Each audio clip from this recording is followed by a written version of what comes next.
We could give you all the tips in the world on listening, but it won't happen if we're not intentional about it. Because one, we know as organizers we're often tight on time. Two, we live in a society where power dynamics allow some groups to be heard and some not. That's why we've given a structure to radical listening called listening partnerships. Listening partnerships give us safe and consistent spaces to practice mutual listening and vulnerability, and they're very easy to set up.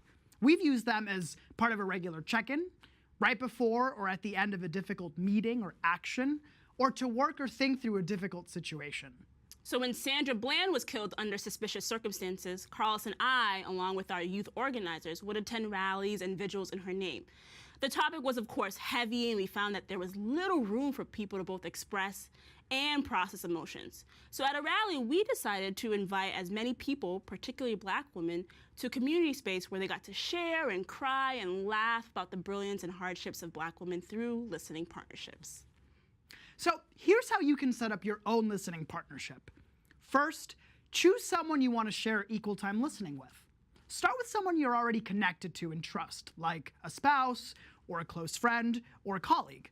Esty and I do listening partnerships almost daily or anytime we check in.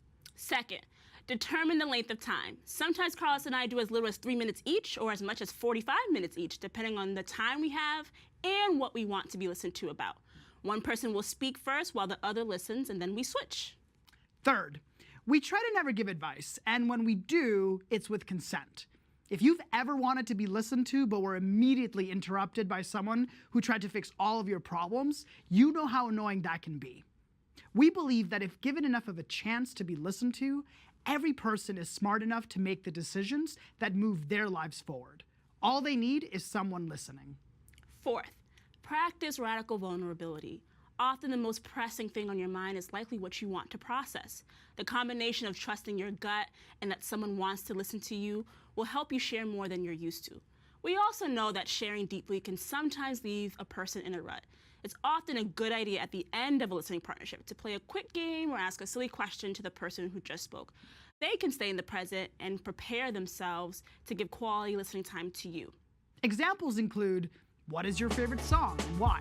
What are 5 countries that start with the letter L? How many stars are in the sky? Anything you can do so long as it's not related to what the person discussed. And fifth, remember to keep everything confidential. Anything said during a listening partnership stays there. This process won't work if you break someone's trust. And please remember that before using listening partnerships with people you are not familiar with, start off using them with people you are close with. As you build your listening and emotional processing muscles, you'll increase bandwidth to listen to all kinds of people. So give it a try. Put the timer on and do a listening partnership with one person this week. Share time and trust that they can handle listening to you. And remember, more listening and less advice. Keep watching to see how to use radical listening and vulnerability in your community through deep canvassing.